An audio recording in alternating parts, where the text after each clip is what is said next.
Thank you, Mr. Nikolyannis. Without any further delays, and since we are a little bit behind, Mr. Ioannis Tomkos, the floor is yours to call your roundtable participants. Thank you very much, George. I hope the mic is working. Okay, very good. So I would like to invite to take their positions at the panel all of our distinguished guests for this third session. So, Mr. Dragos Mircea Rebeja, Mr. Wei Heng, Mr. Dimitrios Papadopoulos, Mr. Athanasios Karanassis, Mr. Nikiforos Kores, Mr. Bayraktaris, and Mr. Elton Foga. I hope everybody's here.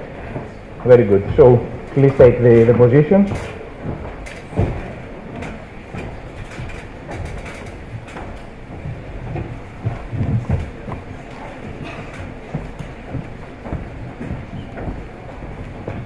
Okay, very good. As the panelists take their positions, I would like to say that I'm very happy to be here for the third year in a row. Like those of you that have attended the conference since the beginning, I have experienced the growth of the telecommunication sector in Albania. It's quite amazing. We heard before some facts, and certainly those facts gave food for thought for us, for our discussion that will follow next. As George mentioned, I'm a professor at the Athens Information Technology Center, located in Athens, Greece. We have educated several Albanian citizens on ICT technologies and telecommunications in particular.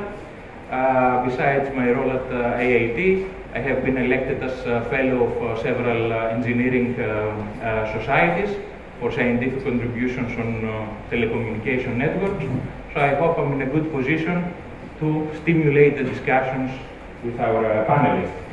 And before we proceed, I would like to say a few words about the panelists here. So Mr. Rebeja is the country manager of Ericsson, with more than 70 years experience in telecoms, 12 of those with Ericsson in many different countries here in the southeastern Europe area. He holds a Master of Science in Radio Communications and an MBA as well. Mr. Wei Heng is General Manager of Huawei, and he has spent the last 10 years in executive management positions across the globe almost, Egypt, Uzbekistan, Turkey, and now in Albania. Mr. Karanassis is a long time expert of the telecom market, with positions in Siemens, Nokia Siemens Networks in the past, and now with Adron Technology, where he serves as the area manager covering the southeastern Europe area. Mr. Nikiforos Kores is with Indracom Telecom as a principal solutions architect working for the services business division. He has more than 20 years experience on the telecoms field and holds a Master of Science in Electrical Engineering and an MBA degree. Mr. Gensian Bayraktari is the CTO of Abisnet. He holds a Bachelor in Telecommunications Engineering. He has been with the Albanian Fiber Backbone company, then acquired by AOL in Primo, and then by Telecom Slovenia. He was there for 6 years, and he also spent some time in the UK. Then he became the head of the technical department at Abisnet. Finally, Mr. Elton Foga is the CTO of Top Channel, with a bachelor and a master's degree in telecoms, having previous experience for the National Council of Telecommunication in the RF planning division. And I believe I forgot to mention also Mr. Dimitrios Papadopoulos, who is the General Manager of Nokia Siemens Networks.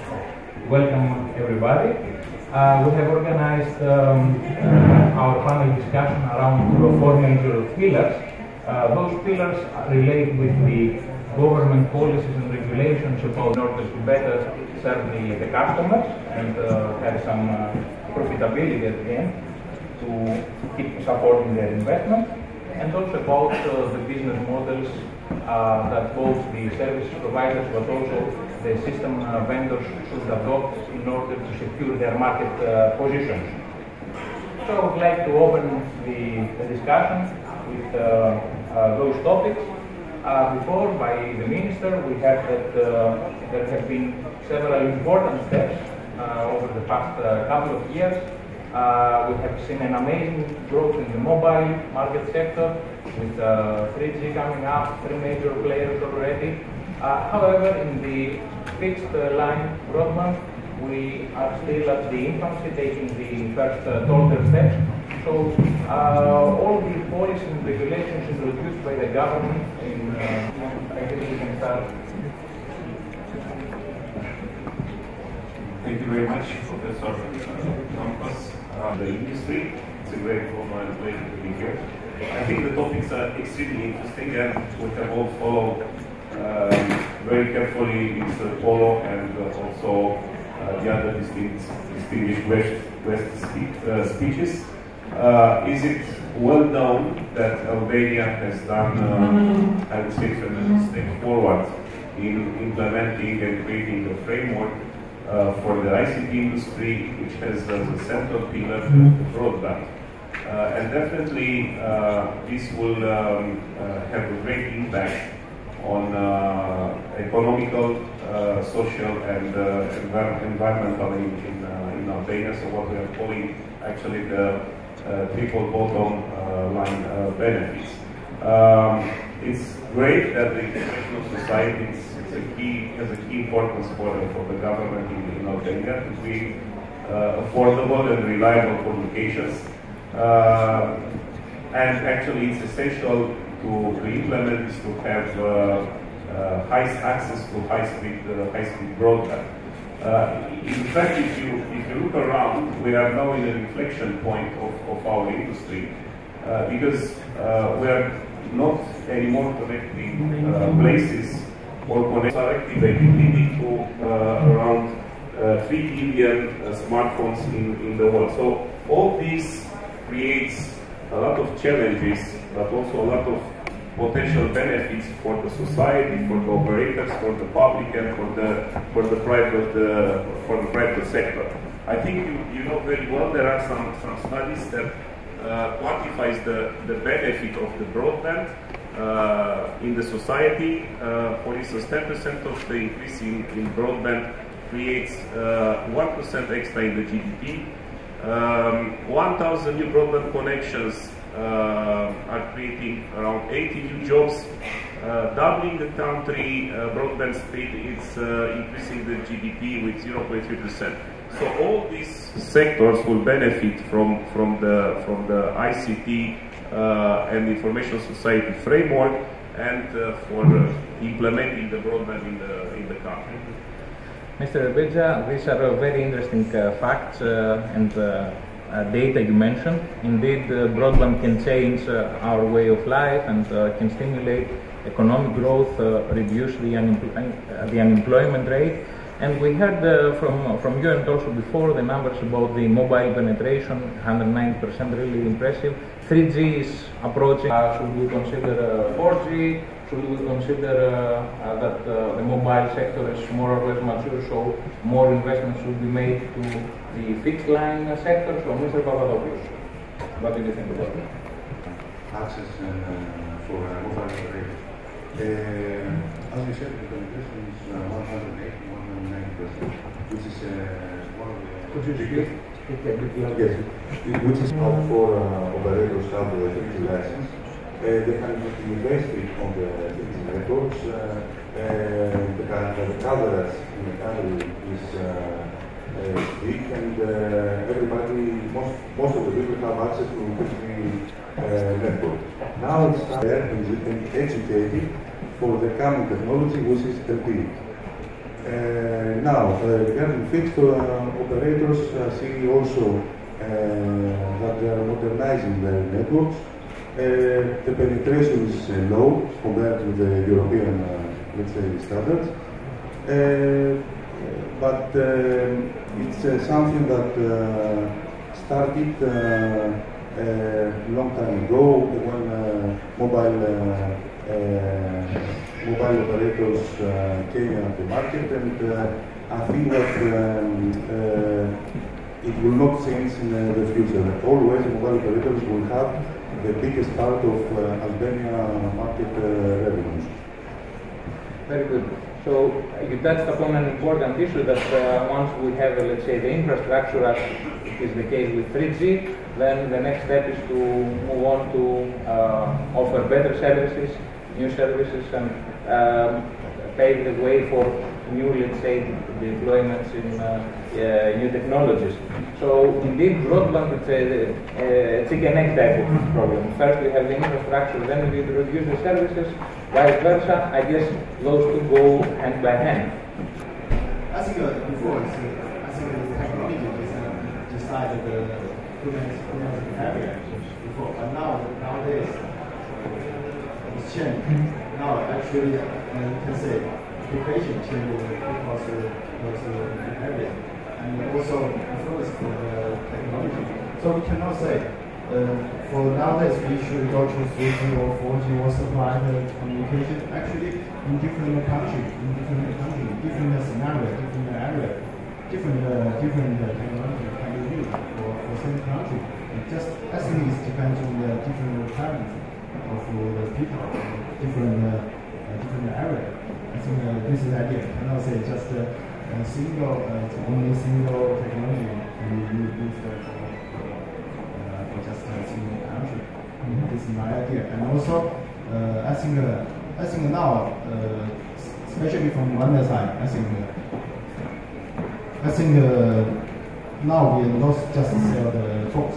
Before I think before it's simple. We just sell some box, some display, some base station is enough to the operator to make planning or something like this. But now it's more important to make design and planning for this country. I think it's more important. That's why there's going to be also focus on the design and the planning and even for the consulting service for the whole country. With respect to how the network will be deployed across the country, is what the government should focus on, because all private investors are doing. Very good, so thank you very much. We have here with us in our panel enabling such deployment to take place. Actually, I was hoping that I would be able to focus on fixed networks. So it is commonly agreed that the intervention from the regulation affects the evolution of broadband networks, not only the current policy but also the forthcoming policy in the following years. So one has to have a clear visibility and a clear regulation strategy about this. So the phases that have been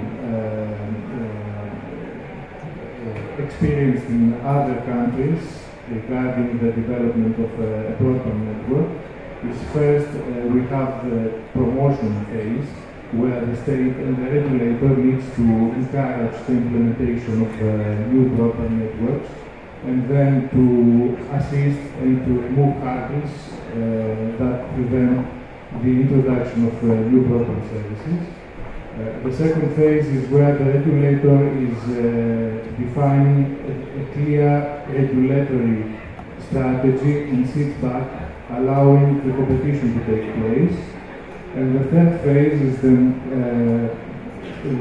phase where the market reaches a more mature status.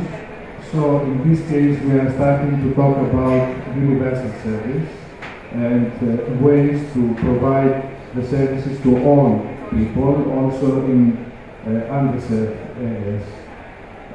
Regarding the behavior or the approach by the state, we see that the state supports the new network implementation, even by financing sometimes. Where on the other hand, on the other side, we see a passive state, and even in countries where the passive approach has been selected in the beginning, we see that the state has moved to a more active participation of the state and a closer cooperation between the public and the private sector. Indeed, very good thoughts, and this is actually what happens in other countries. I guess in Albania, the market was able, private investors were able to deploy wireless networks because they are more cost effective and they can cover the entire country. However, we understand that since fixed broadband penetration is only at 5% rate and fixed lines are only 12%, as we mentioned before, certainly it looks like private investors cannot make the next step and cover the entire country offering a universal service as currently not covered. And indeed, the state, the government has decided, let's say, to come up with projects that will co-finance such deployment. I guess we have together with us Mr. Nikiforos Kores, who is covering, let's say, the relevant market segment in Greece, and he's following very closely the government decisions with respect to such specialized projects. So I would like to, on my side, I'm very happy to be with you and share my thoughts and my experience. You're right, Mr. Tomkos, that the public innovation is crucial and it needs to happen in order to promote broadband connectivity. And I need to set up what is broadband and what is, because there is a lot of discussions that we have 3G connectivity or satellite or whatever. Broadband connectivity has been defined by Digital Agenda of 2020, and means that 50% of the citizens must have fiber optic connection with 100 megabits, and the rest of them must have at least 30 megabit connection. So this requirement needs to be done by 2020, and of course there is a handicap of the private sector, for the private operators to fulfill this requirement. I believe that Albanian government must intervene and take measures and actions in order to close this handicap and provide broadband connectivity to all citizens of and enterprises in Albanian country. From our experience, the handicap of the operators comes out because of the business plans are not healthy to connect specific areas.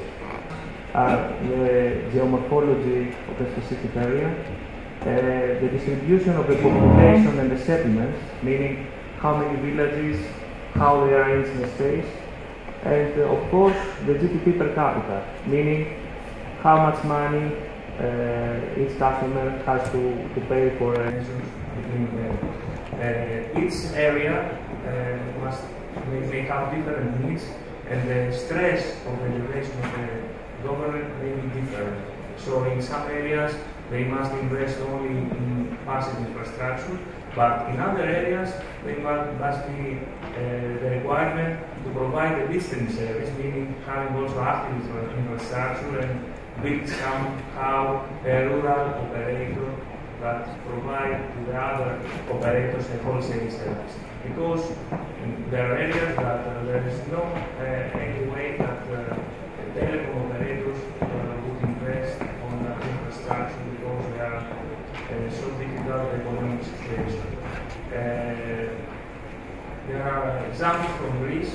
I can stress on two projects that have helped, I believe, one of the successful, because there are a lot of unsuccessful, a lot of paradigms that not good, but I believe these two are things that can be taken into account and help.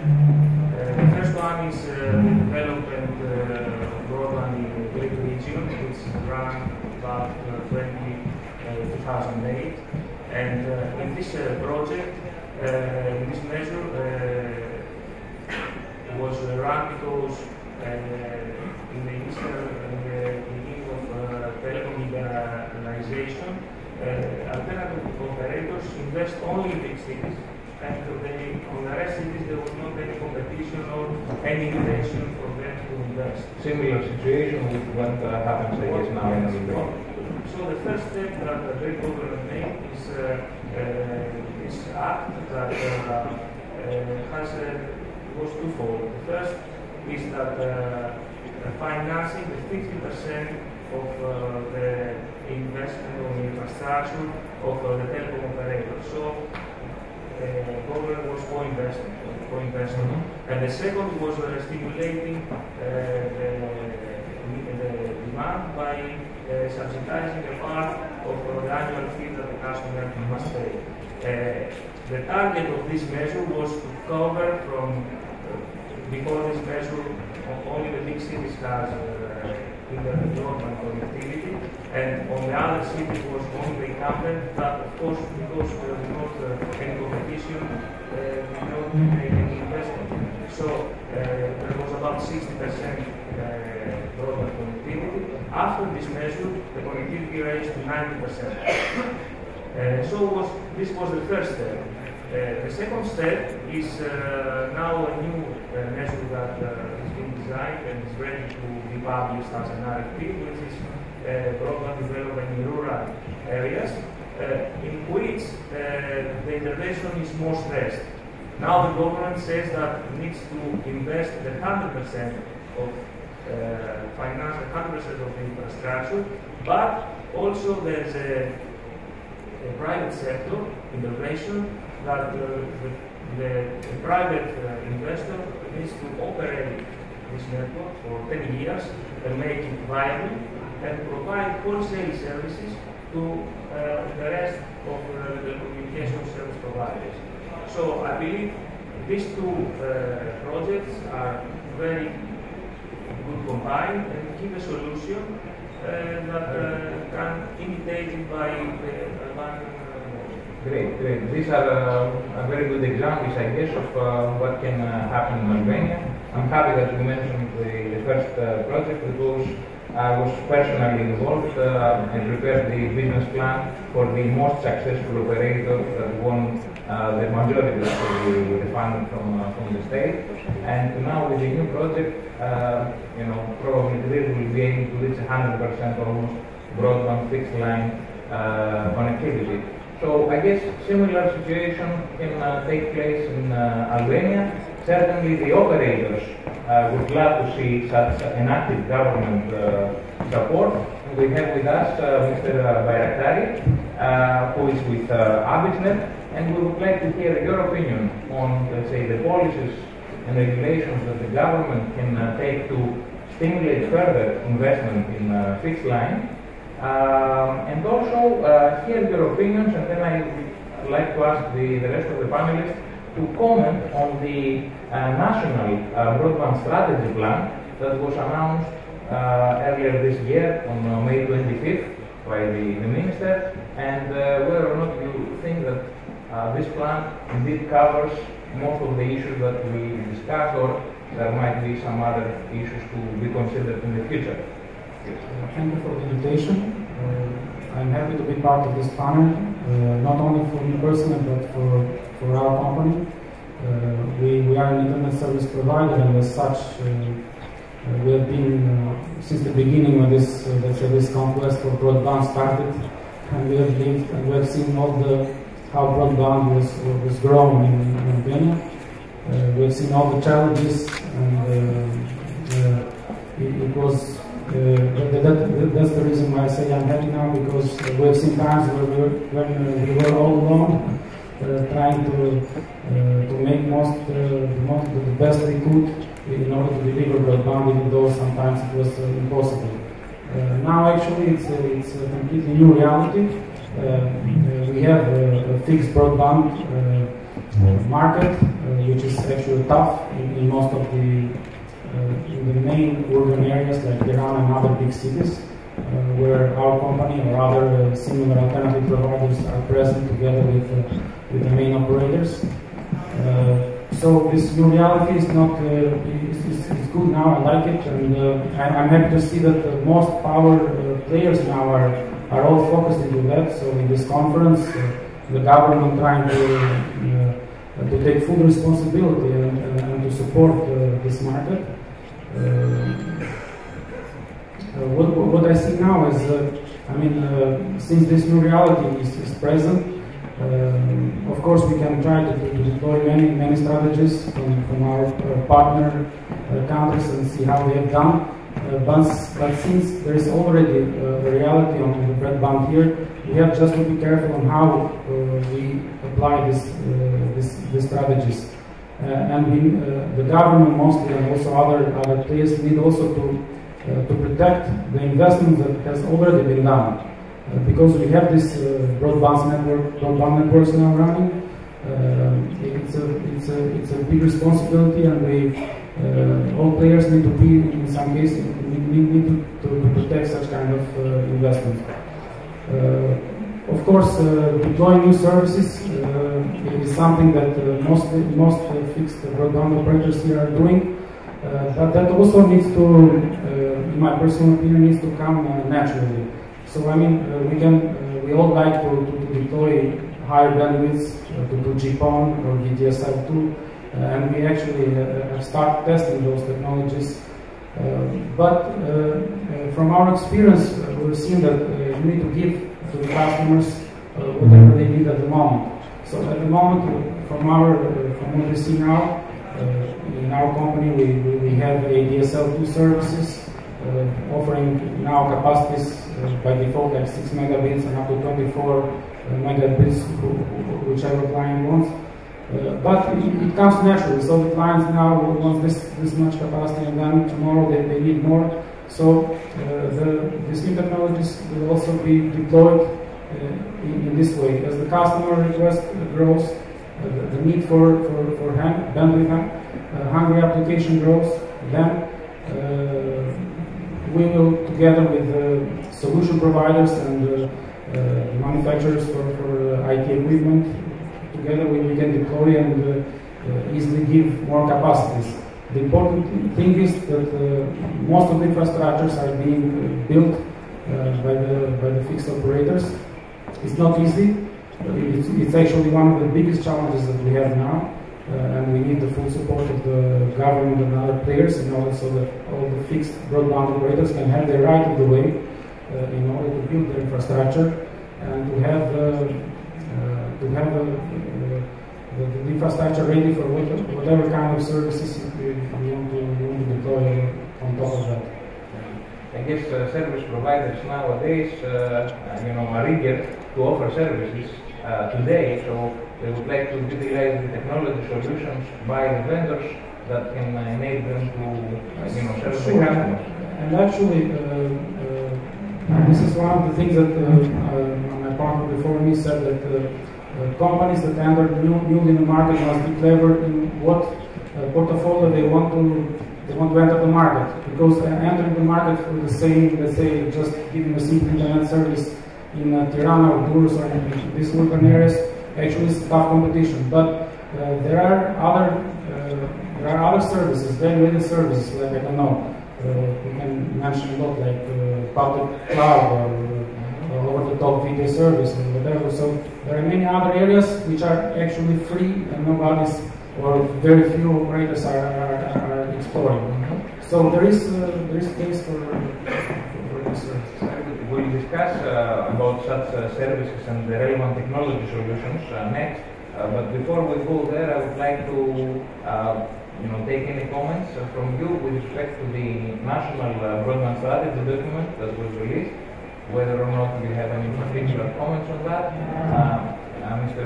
Rebeja, if you allow me, I just want to challenge a bit the discussion and warm up not only the panelists but also the audience.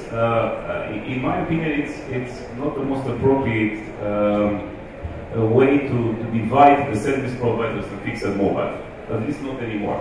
at the end of the day, fixed and mobile refers to access technology, which is relevant but not key nowadays. I think it's much, and I'm very happy that representatives of alternative operators are focusing more on services.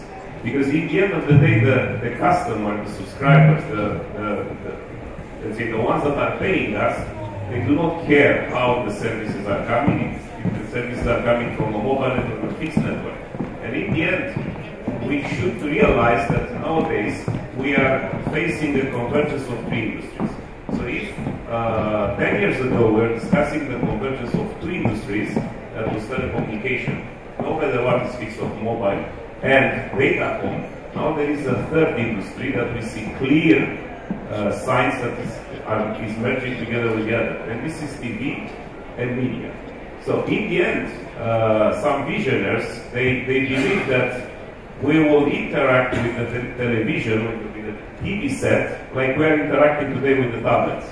So in the end, television, TV set will be a big iPad on the wall.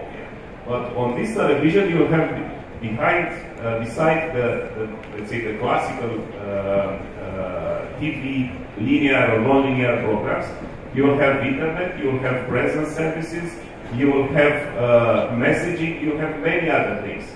So in the end, the people are discussing, the industry is discussing about triple play or quadruple play, where we need to speak about telecommunications or let's say voice services, or we need to speak about broadband, internet, no matter what is fixed or mobile, we need to speak about television. Indeed, the fixed operators, they may miss the mobility, which is apparently, because now there are new technologies that can be deployed by, let's say, operators not having a mobile license or a GSM license, but they can deploy Wi-Fi hotspots, for instance, they can use wireless licenses. So the framework, I think, even in Albania, is created to boost innovative services. And I believe, and I am sure that the colleagues from the operators here in the room, they are all aware that the ones who are understanding better and faster these dynamics, and the ones which are moving away from the pure voice communication and going to data services, going to video, and going to connected devices. Bear in mind that Ericsson has a vision of 50 billion connected devices by 2020. The ones probably will succeed in the market and will take the big prize. Very good. I fully agree actually with what you say, and with the vision of converged industry and service providers. That's why I have prepared some questions associated with the business plans, business models that the operators should take, how they should adopt their current way of thinking, let's say, towards this direction, and of course, what are the technology solutions that vendors can offer in order to enable such move. I guess perhaps we can end this discussion now, unless anybody would like to comment further on the National Broadband Strategy document. If there are no such comments to be made, I guess. About National Broadband Strategy, I think we all know there were a couple of events in May, in September. ITU, Secretary General Toure was here. Is it a working document which I think address all major topics of a broadband national strategy, so paves and creates a very solid framework? I think this should be complemented, and it is complemented very well by other strategies already approved, like Digital Albania, for instance, and also the newly approved digital switchover strategy. I would like to come back again to the comment that television, and let's say that today television will play a key role, not only in the, let's say, in the ICT society, but also in the business plan and the future revenues of all the key players in the industry. So we need the digital dividend to be free up. We need the digital dividend to be distributed to the ones that need more bandwidth to offer higher speed data services. 800 megahertz, it's a very appropriate bandwidth for free decibel for coverage in rural area, for instance, which is quite scarce today in heavy broadband. So the strategy is there. There are a few other things to be approved or implemented, like this digital switchover strategy. And then it's about the operators and the key players in the market to find the right business plan to have a positive business case internally and serve the customers as well. And it's quite unfortunate actually that Mr. Koga from Top Channel was not able to participate. I'm sure he would like to comment on the digital switchover and how the digital dividend should be used. I guess we don't have the other side, let's say, here with us today, but if any of you would like to comment on these pieces of the national broadband puzzle, you're free to do it now. Otherwise, we can proceed with the rest questions we have prepared for today, associated with how specific technology solutions that are available today by your companies can actually enable the service providers, the operators, to become more profitable, offer better services, with better quality, and also help them adopt their business models towards a direction that can support sustainability for them in the future. So I guess Mr. Rebeja already made his points on that topic. I would like to ask Mr. Papadopoulos to express his opinions on that. Okay. What I would like to say is that Albania market is a mature market. There are currently 4 mobile operators. There are many wireline operators. So in this market there is a high competition. A competition that leads most of the operators to offer packages with a very low price and revenue for their companies. Now, as I said before, the main from Abisnet, he said, okay, we will have these technologies, we would like to offer more capacity at the end user. Okay, this is correct.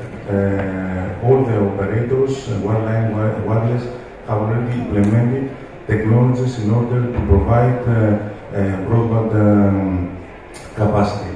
But as I said before, okay, now is the time to think about application. Dragos correctly said that it's time to see some other technologies like to be combined with wireline or wireless offerings like TV, machine to machine. These are the offers that will be the key differentiator for operators to start seeing revenues to be increased and see this broadband capacity to be increased and have a value. Otherwise, we will invest on something that will exist, will be, let's say, obsolete at the end, and there will not be any added value for the operator to invest more. So I think that in the coming year, this should be the target for most of the operators to start introducing new applications. And as I said, like mobile TV, machine to machine, mobile payment, these applications will differentiate themselves from providing some package with free SMS, free voice, free capacity, etc. So this is what. Very good. Thank you very much. Perhaps we can take the opinions of Mr. Henk on the same topic. How new technology solutions, new service platforms can enable the service providers to offer better service more profitably. What is Huawei's opinion on that? Thank you. Actually, as you know, the companies already shared their opinion. I think totally agree with your opinion. And also, for nowadays, I think for the new technology like GPON, like LTE, I think it's no secret. I think all the company can provide such kind of technology. Yes, for sure, different company, different vendor and different advantage, but almost so many different. Let me give one example, like GPON service. Actually, only for our opinion and for our experience, only 20%, only around 20% of the investment for the FTTX is given to books. Since just like OIT, it's actually the most of them, more than 70% of the investment belong to design and how to deploy the optical distribution. The outside plant. Yes. Actually, for this part, take a lot of effort, take a lot of investment for this part. That's why I think the planning, good planning. If in the beginning we can make very good planning and share all this planning with the operator, with the government. For this, I think we can make at least, for example, 30% cost down, and also make the maintenance efficiency higher. I think that this is the key point. I think probably actually for these 3 and 4 years, for our company, we not just focus on the technology and also focus on the service part. Actually, especially in Albania, we have stronger service team that will provide all the such kind of service design planning to our customer, to this government. We are ready to contribute more to this country.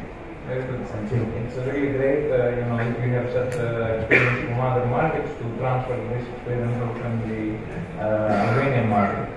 So, as we said, 80% of the investment for the fiber to the home is on the outside plan, and this makes it really very difficult for deploying such networks. Perhaps as an intermediate step, operators can think of using existing copper infrastructure. And I know that Adran has some specialized offerings targeting that particular market. So perhaps Mr. Karanas can comment on such solutions. Exactly. I don't know if you already know that Adran has catch the top position in the North American market regarding broadband access solutions. And in fact, of course, our cornerstone in our solution portfolio for next generation access is GPON with FTTH. We also very recently announced the implementation of the first FTTH network in Athens, in the city of Athens, with our customer Fortinet. So we provide the equipment there for GPON solution. But at the same time, we understand that a very significant part of the network will not be served by this new infrastructure due to cost limitations. So we have complemented our solution portfolio with innovative solutions that exploit in a maximum way the existing network assets. An example is Ultra Broadband Ethernet, which is a platform that can offer a speed of up to 100 megabit per second over the existing copper cable, or our synced DSLAM solution, which can be deployed practically everywhere, underground or in a pole, without the need to install the outer cabinet or power supply or heat exchange. And again, this solution can also be operated without the uplink fiber connection, but using the existing copper infrastructure. So we strongly believe that these solutions can be the way to achieve the 2020 target and to serve the whole network, and not only the highly demanding and competitive network areas. Thanks. actually such specialized solutions can serve some sweet spots in the market, let's say, taking advantage of existing infrastructure.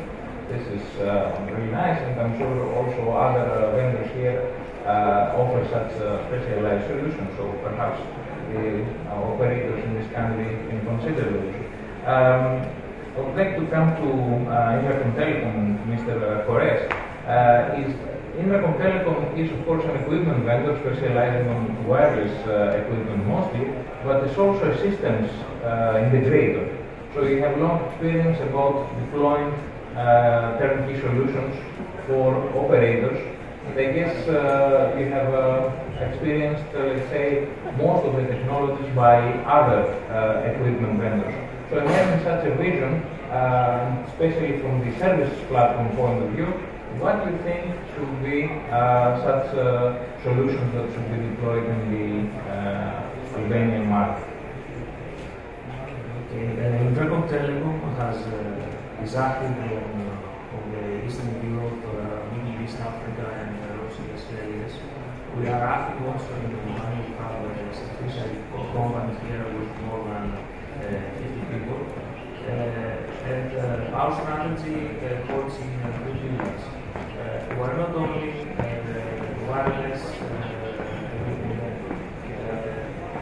This activity is that the wireless part compared with others here on the wireline, and we provide backhauling, IP wireless backhauling, and also 4G access, 4G wireless access systems.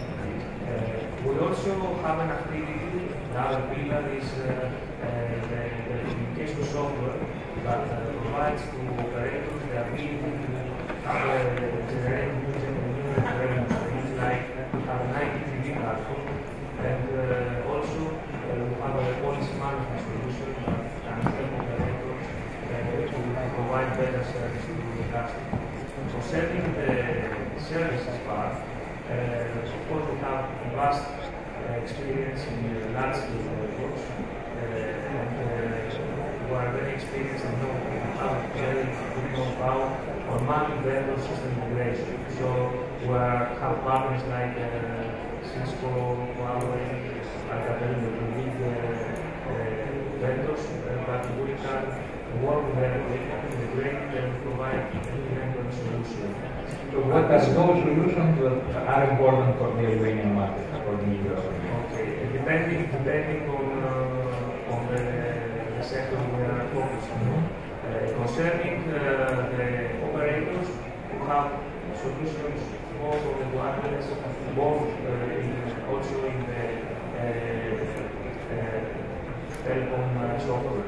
Now for the public measures and whatever public integration we have, as a system integrator, we have the experience of deploying large-scale networks, and InfoCom Telecom can be a part of a public-private partnership schema that may be formed in order to provide infrastructure for rural areas or for as a co-investor as well? Or yes, of course, as a co-investor. Of course, you must notice that this kind of projects are mainly construction, civil engineering part, but 70% about, but the other 30% is equipment, services, and telecom. So in our part, we can be also a co-investor, and we facilitate also this opportunity here in Albania to expand broadband connectivity and provide to every citizen broadband connection. Very good, very good.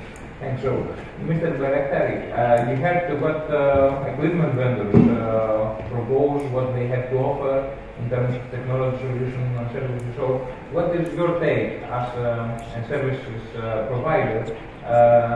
Which type of platforms you think can be adopted, and whether or not you think that new and advanced services like cloud computing can start being offered to the Albanian citizens?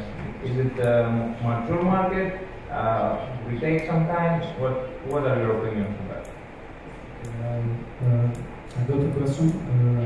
The idea is that the fixed operators, the alternative operators currently working in this market are still trying to develop their network. So they are still trying to build infrastructure.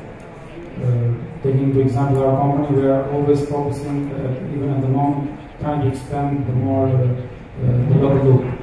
Because until now, so far, has not been any local loop unbundling in Albania, so every provider had to build its own infrastructure up to the end user.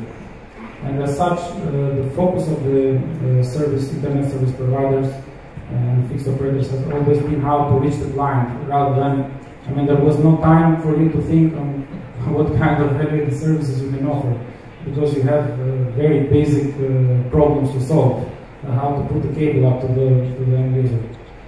So, as far as I see, we still have such kind of problem. The right of the way is not yet solved. You still have permission problems. Infrastructure is still not in the best conditions. So, even deploying new technologies sometimes is a challenge for us. Like I said before, that we have tested and it works perfectly, even GPON or VDSL2 using our existing copper networks. But each technology has its own challenges.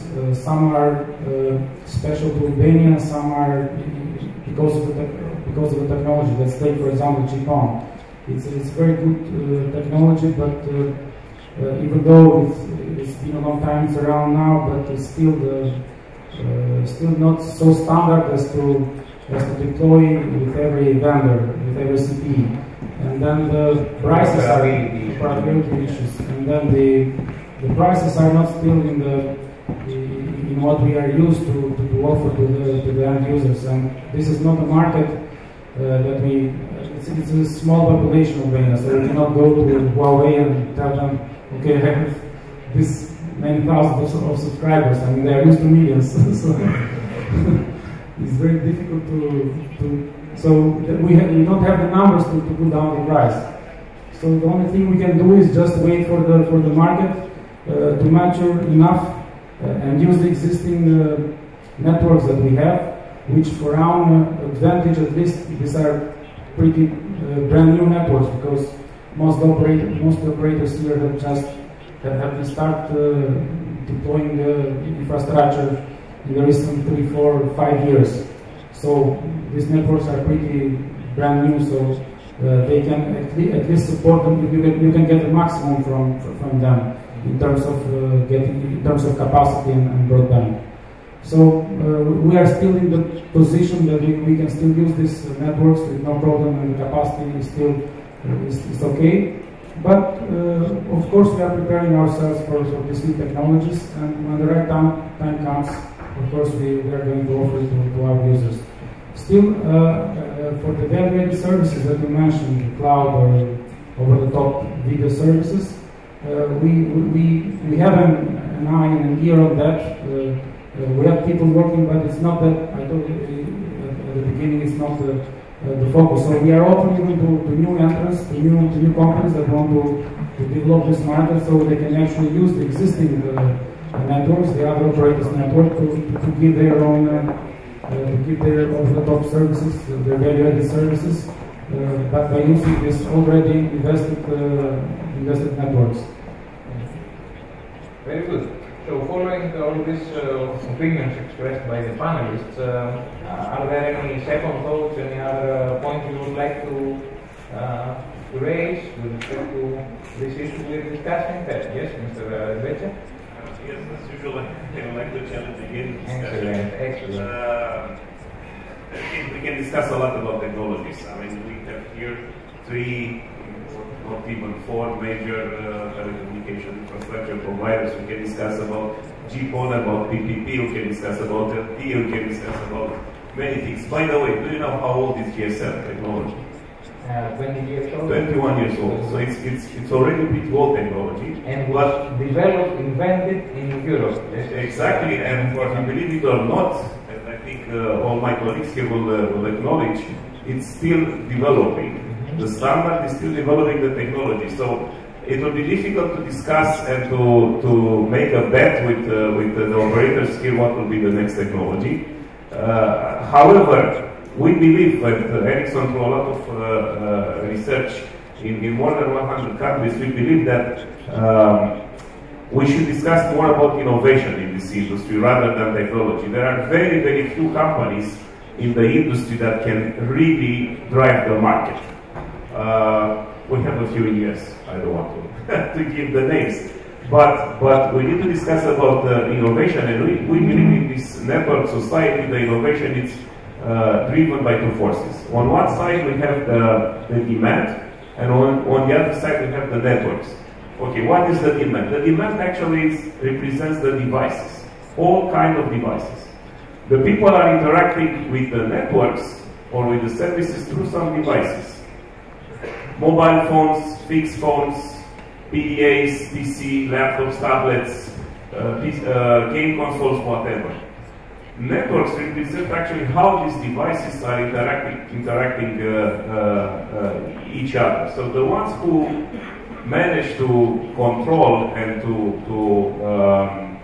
drive in their own benefit the devices and the networks, the one will be successful in the market. And we believe actually that in the digital infrastructure that we are talking today, there are three main areas to be addressed by any kind of technology. And this is the mobility. Of course, everybody wants to service anywhere and to solve any kind of task and anytime. We talk about broadband a lot. We talk about broadband, but this is an intrinsic part of our future. And of course, we need to discuss about cloud, or we need to consider cloud. It was very little mentioned here, but we believe that cloud, and when I'm saying cloud, I'm not referring only to the data centers that usually used to be the traditional cloud in the IT industry, but basically to make accessible all kinds of services at a cheaper cost from, let's say, a central location, central repository where these applications or services or whatever coexist. We call this consumer-oriented cloud. Exactly, consumer-oriented cloud. So three main pillars, that is mobility, broadband, and cloud. We believe that will drive the technology in the future. Indeed. Very good. I like your comment about the GSM and how long it takes to be developed. I guess that was the reason why the 4G, LTE, people came up with the long-term evolution name, because probably they think it will take many decades or less. Are there any other comments you would like to make on that? Regarding the last comment about the so you mentioned devices and the network and broadband, but we also actually need to see also the applications. I mean, applications is one of the most driving power. I mean, imagine today, if there was no Facebook, I mean, we had to shut down most of the customers to just not use broadband. So there are some. I think the application is on the top of the. Applications are on the cloud, so definitely you're right. Yeah, but they are still, even though cloud is not present in everywhere, application has been driving factor in this in the broadband. So that's also one of the focus areas. Very good. Thank you very much for your comments. I guess we covered also this topic of let's say technology solutions that could be considered, let's say, by the operators and the new services they need to have in mind. I guess coming to let's say the last part of our discussion, I would like to ask you, and if possible, I would like to ask you to be brief. What are the strategy decisions of your company with respect to securing your position in this country, strengthening and improving your market shares, and make your presence here in this country sustainable? So, are there any comments you would like to make about this? Do you plan to grow further the company?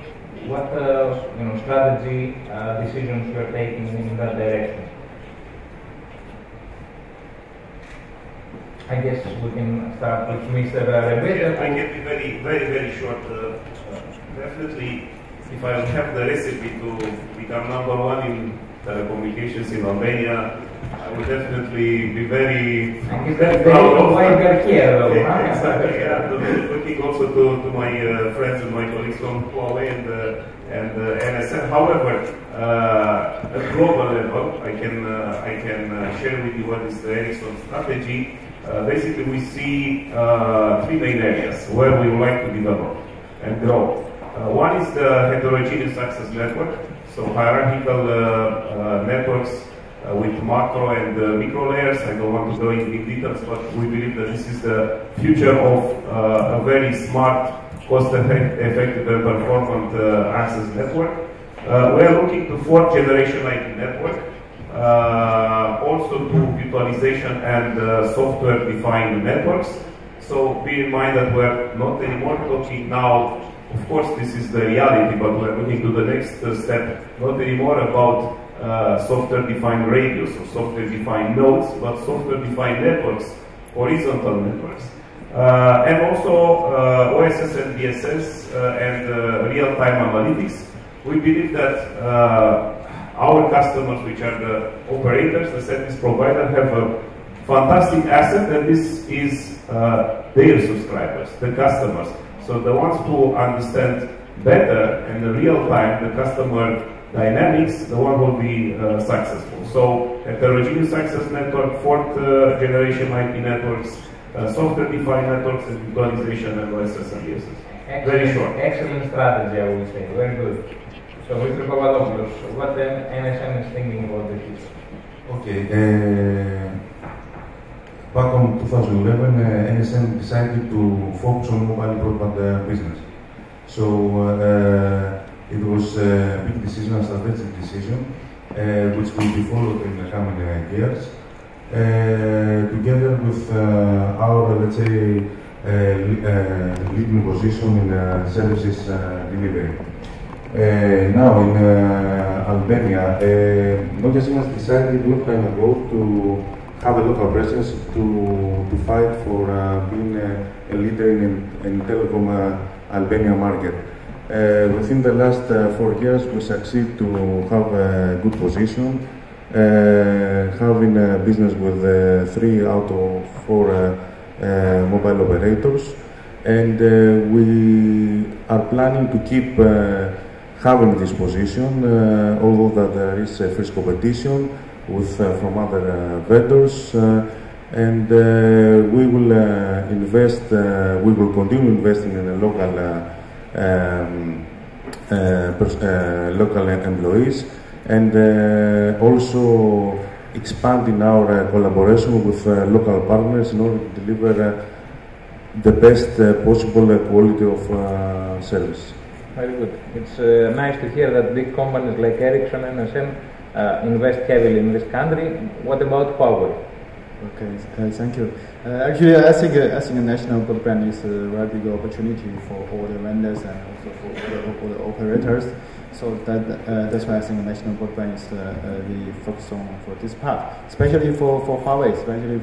I think we have several advantages. First one, for representative for Huawei, for me, I know it's so smart because for Huawei already enter for more than 140 countries. That's why I'm not so smart. I just need to get the experience from my colleagues in other countries. This is the first one. And the second one, especially for Huawei, you know we have a quite wide product line.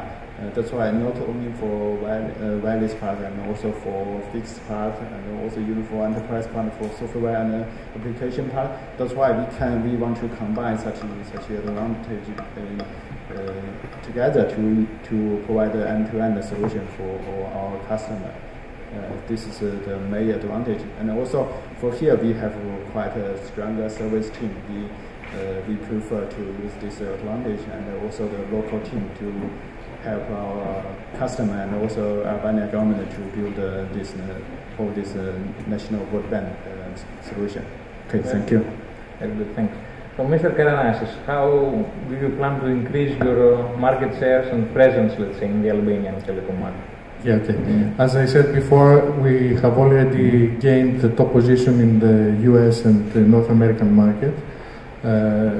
Last year, Atran acquired Blue Socket solution, so we brought in on our solution portfolio the first VMware-ready Wi-Fi solution. So in the previous rounds, I focused on the fixed broadband access, but we also deliver cutting-edge technology for wireless access solutions. Earlier this year, Atran completed the acquisition of the fixed broadband access business from Nokia Siemens Networks. So with this move, we are confident that we will combine the rich and innovative portfolio of our solution with a valuable customer base and the local knowledge of the European market. So we are here, we are ready to support our customers. We believe that we are fully aligned with them since they are high-speed. They consider high-speed services to be the cornerstone of their business in the future, and we are delivering solutions for that. So we are ready to support Albania make the big step towards the broadband future. Very good, very good. So let's hear the opinion about Indracom Telecom, which is already a big player, I know, in the Albanian telecom market through Mr. Blekas here, but let's hear also. We believe that the Albanian telecom market has great potential. That's why we still invest and we have local presence. Except of our role in big public networks that I explained before, we have great wireless products that fits to the geomorphological characteristics of the country and can be used.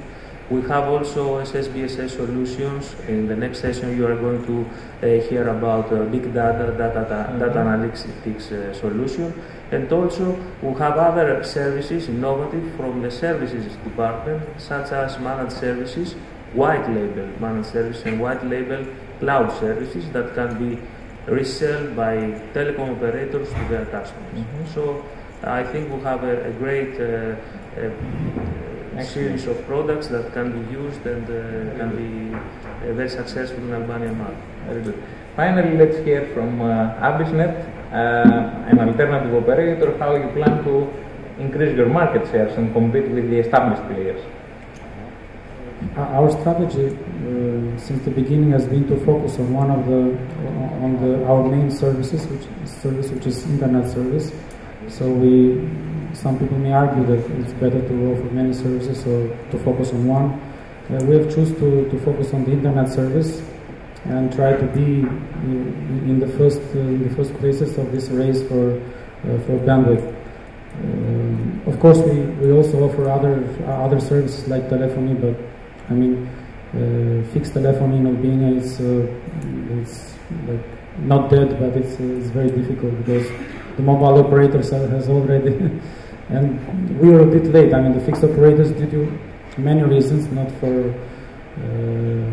So you need to be more innovative. So yeah, you need to have new service because the fixed telephony is very tough at the moment, very difficult to penetrate that market. We are trying to do our best, and maybe with this fixed portability coming into play, maybe we'll have better chances to also have some better shares in that market. And the other focus is always to increase the network and to reach more customers with our fixed lines, and to have a better quality by deploying underground infrastructures. Thank you very much. And with this last thoughts by Abisnet, I guess we come to an end for our panel discussion. I hope we addressed interesting and important topics, and certainly the opinions expressed were quite informative. So I would like to thank very much all the panelists and of course the audience for your attention to the speakers. Thank you very much.